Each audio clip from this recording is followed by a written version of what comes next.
पंजाब केसरी में आप सबका स्वागत है। मैं हूं चंद्रशेखर धरनी। इस वक्त हरियाणा के मुख्यमंत्री मनोहर लाल जी के राजनीतिक सलाहकार कृष्ण बेदी जी हमारे साथ हैं, बातचीत करेंगे। बेदी जी स्वागत है। जी नमस्ते भाई साहब। बेदी साहब, जिस प्रकार से विधानसभा का सेशन कल से शुरू होने जा रहा है, उसको लेकर कहीं ना कहीं कांग्रेस अपनी रणनीति बनाने पर लगी हुई है। बाढ़ का मुद्दा, उस पर सरकार को घेरने की तैयारी है। नुहू का मुद्दा, उस पर सरकार को घेरने की तैयारी है। जो कांग्रेस के द्वारा कहा जा रहा है सीईटी यानी हरियाणा कर्मचारी चयन आयोग द्वारा जिस प्रकार परीक्षाएं ली गई, उसके बाद वो सवालिया निशान कांग्रेस खड़ा कर रही है। देखिए, मानसून सत्र की कल शुरुआत होगी बाद दोपहर, और ये मानसून सत्र हरियाणा की जनता के लिए बहुत से नए मुद्दे और नए विषय लेकर आएगा। और ये सेशन के अंदर सरकार की उपलब्धियां और विपक्ष के सवाल उठाने का बनता है। परंतु समस्या तो ये है कि पिछले 9 साल से मनोहर लाल जी की सरकार है, हम भी सरकार में भागीदार हैं। ये लोग सवाल तो उठाते हैं, परंतु बेतुके सवाल उठाते हैं। जब सरकार जवाब देती है भाग जाते हैं, और इस बार भी यही होगा। और हर बार सवाल इन्हीं को घेरे में लेके आते हैं विपक्ष को ही। और कांग्रेस ने तो आज तक कभी सामूहिक रूप से विपक्ष की भूमिका नहीं निभाई।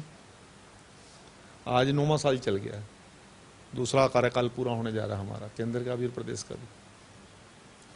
आज तक कभी एक टेबल पर रणदीप सुरजेवाला और भूपेंद्र हुड्डा कभी बैठे नहीं, कैप्टन अजय नहीं बैठा। जब अशोक तंवर था अध्यक्ष तब नहीं कभी बैठे ये, या अशोक तंवर के बुलाने पे कभी ये नहीं आए। मतलब अपने अपनी डपली, अपना अपना राग ये मचाने वाले लोग हैं। सामूहिक की आपने रही बात विपक्ष के मुद्दे उठाना बनता है लोगों, ताकि लोगों तक ये बात जाए, परंतु उसका जवाब सुनना भी बनता है।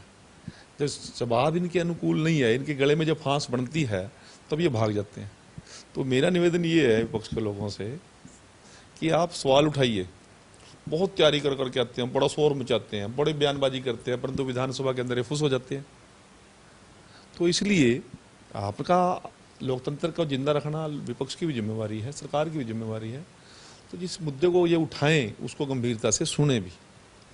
नू मुद्दे की बात आए, मैं ज़्यादा इस विषय पे बड़ा ये क्रिटिकल मुद्दा है, बहुत ज़्यादा नहीं बोलना चाहता, परंतु भूपेंद्र हुड्डा और उसकी टीम अपने गिरवान में झांक के आए।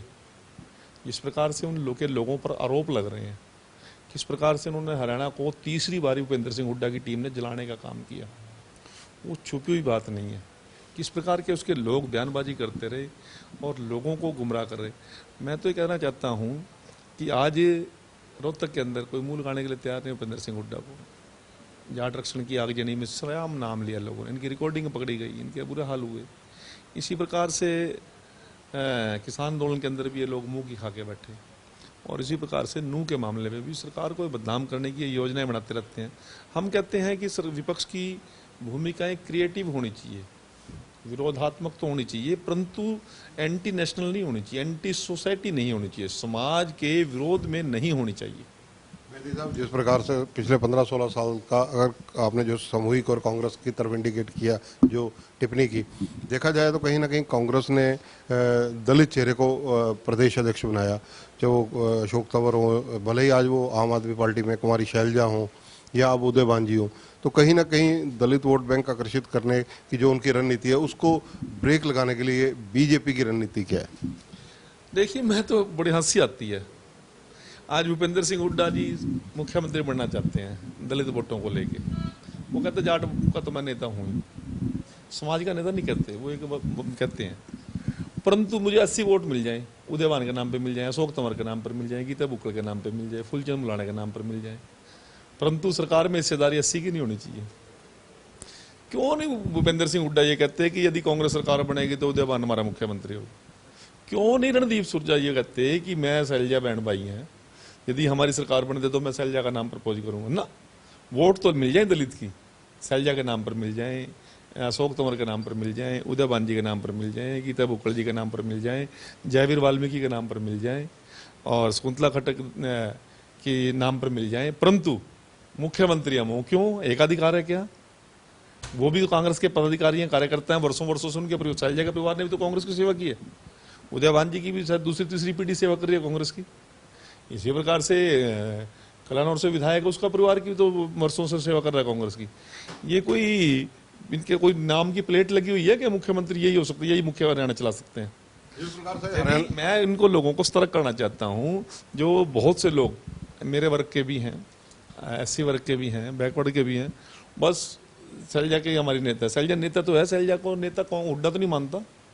कोई नेता मानने तो फिर उसको क्यों नहीं मुख्यमंत्री का दावेदार पेश करते? कितने सीनियोरिटी चाहिए इन लोगों को? मेरे ख्याल से भूपेंद्र हुड्डा के परिवार से कम सीनियोरिटी तो नहीं होगी शैलजा के परिवार की। रणदीप से कम तो इसके शैलजा की सीनियोरिटी नहीं होगी कम। तो इस प्रकार ये लोग सिर्फ एक नाटक करते हैं और जनता ने इसको देख लिया है।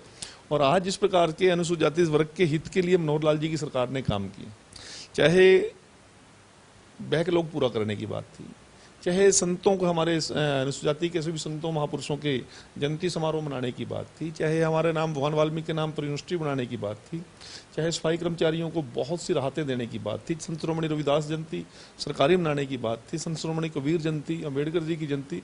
और इस प्रकार से क्लास 1 और 2 में क्या स्टैंड लेके मुख्यमंत्री जी ने दलित वर्ग को यह दिखाने का काम किया कि मैं आपका हितैषी हूं, और जब तक क्लास 1 और 2 का रोस्टर सिस्टम सेट नहीं होगा तब तक मुख्यमंत्री ने टोटली बैन कर दिया, कोई प्रमोशन नहीं होगी। कितना बड़ा मुख्यमंत्री जी का स्टैंड है। क्या हुड्डा और के तो पीजीआई नाक के नीचे थी रोहतक की। 40 साल ये लोग राज करते रहे, 50 साल राज करते रहे। यदि पीजीआई के अंदर एमडी की रिजर्वेशन बहाल करने का काम किया एडमिशन के अंदर, पोस्ट ग्रेजुएशन के अंदर एमडी के लिए, तो मनोहर लाल जी ने किया।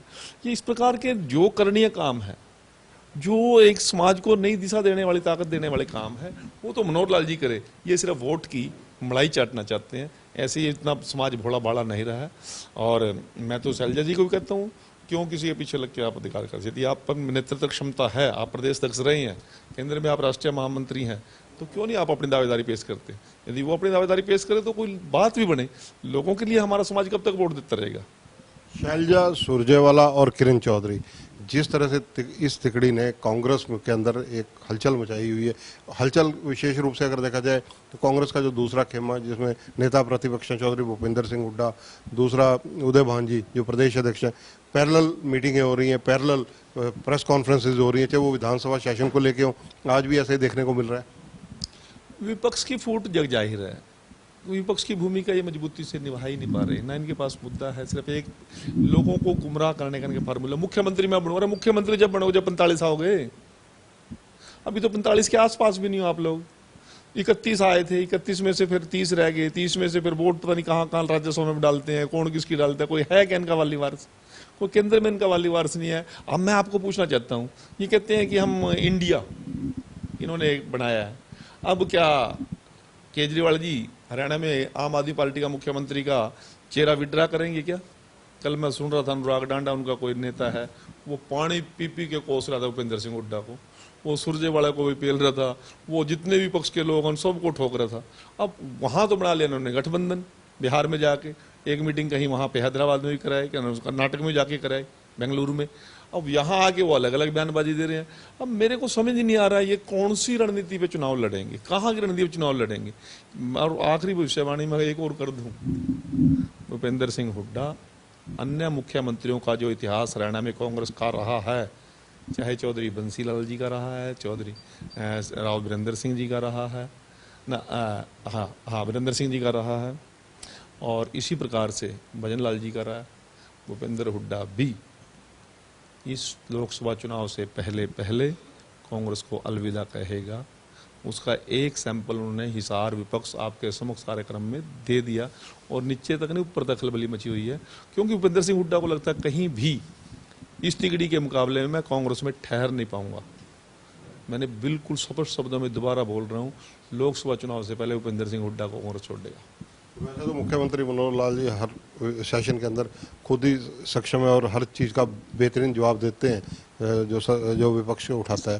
तो मानसून सत्र के लिए वैसे कोई और नेता भी हैं, वरिष्ठ नेताओं में अनिल विज जी भी हाजिर जवाब हैं और नेता भी सपोर्ट करते हैं सारे। तो इस सारी स्थिति के अंदर जो विधानसभा मानसून सत्र है, जिस प्रकार से विपक्ष हो हल्ला या गर्मी पैदा करने की कोशिश कर रहा है, क्या सत्ता पक्ष की पूरी तैयारी है? ये गर्मी सेशन शुरू होने से पहले बार प्रेस गैलरी तक रहेगी इनकी। जैसे ही सेशन शुरू हो जाएगा जब सामने मुख्यमंत्री जी और दुष्यंत चौटाला जी की जोड़ी नजर आएगी, अनिल विज जी नजर आएंगे इनको, डॉक्टर कमल गुप्ता और कंवर पाल जी नजर आएंगे, जेपी दलाल जी नजर आएंगे, देवेंद्र बबली नजर आएगा, इसी प्रकार से अन्य हमारे जो मंत्रीगण विधायकगण नजर आएंगे, नहीं गर्मी एकदम से निकल जाएगी, कूल डाउन हो जाएंगे। ये गेट के बार ही बार गर्मी होती है, मुझे पता है, मैं तो 9 साल से देख रहा हूं। इनकी गर्मी तो एक दूसरे के लिए है, हमारे लिए नहीं है। मैं देख लेना आप, ना तो शैलजा शासन में है ना रणदीप है, परंतु किरण चौधरी है। ये किरण चौधरी को अपने साथ खड़ा करके इकट्ठा हो गया भूपेंद्र हुड्डा, वो बाइट दे दे, मैं मान नहीं जाऊंगा आपकी बात, खुद ही कंट्राडिक्ट करते हैं। इनकी रही सही बात, मुझे पता है ये कहां तक इनमें पानी है, कुछ नहीं है। ये गर्मी सिर्फ धरणी जी आप लोगों तक ही होती है इनकी, आपके बाहर माइक हटने के बाद सब गर्मी डाउन हो जाती है, सब जाके फिर कहते हैं फलाना मेरा यार है, फलाना मेरा, सब के यार ऊपर बैठे। ये जोड़ी का आप जिक्र कर रहे हो, दुष्यंत चौटाला और मुख्यमंत्री मनोहर लाल, जेजेपी और बीजेपी, काफ़ी खटास भी पैदा होती है, कभी बार गठबंधन टूटने की अफवाहें भी उड़ती हैं। जो इस तरह से क्या गठबंधन के अंदर अगले चुनाव लड़े जा सकेंगे इकट्ठे? देखिए, आज के दिन कम से कम सरकार की जो ताकत है, सरकार की यूनिटी है, वो मनोहर लाल जी के नेतृत्व में जबरदस्त है। आंकड़ों के आधार पर भी और विषय के आधार पर भी, सब्जेक्ट वाइज भी, मुख्यमंत्री ने जिस प्रकार से धरातल तक आम व्यक्ति को जो जन सुविधाएं देने का काम किया, लोगों के अंदर एक विश्वास पैदा करने का काम किया, ऐसा आज तक कोई सरकार नहीं कर सकी। जो बड़े बड़े जनमत वाली सरकारें रही हैं हरियाणा प्रदेश के अंदर, 67 सीट भी कांग्रेस की आई है, 51 सीट भी आई है। तो इतना मतलब ऑथेंटिक तरीके से ये गठबंधन चल रहा है, सरकार मजबूती के साथ चल रही है। चुनाव का निर्णय केंद्रीय नेतृत्व ने करना है, हम उनसे साथ बंधे हुए हैं सभी लोग, परंतु आज सरकार की मजबूती में किसी प्रकार का डाउट करने की आवश्यकता नहीं है। जिस प्रकार से चंद्रयान, आखिर चांद पर भारत की विजय, लोग खुश हैं, देश खुश है, विपक्ष भी तारीफ कर रहा है, आप क्या कहेंगे? इससे बड़ा कोई इवेंट हो नहीं सकता, देश के लिए भी और दुनिया के लिए भी।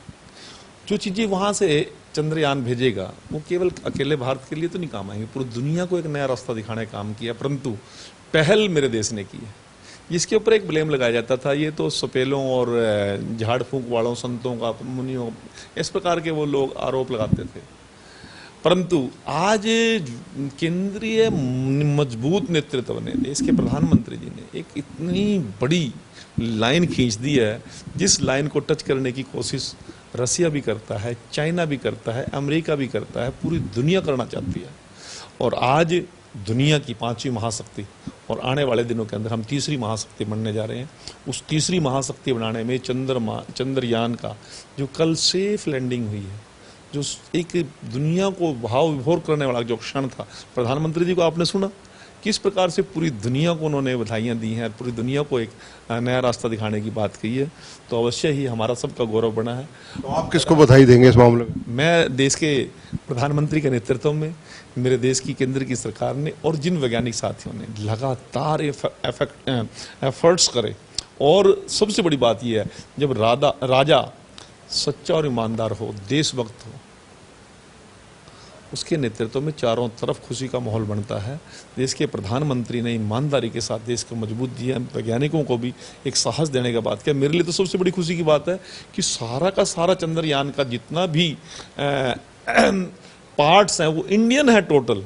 मेरे को तो जानकारी ये मिली कि उसके अंदर जो नट लगे अपने रोहतक से गए, तो टोटल देसी अपने इंडियन मॉडल्स पे वो सारा तैयार हुआ और सफलतापूर्वक वो लैंड हुआ।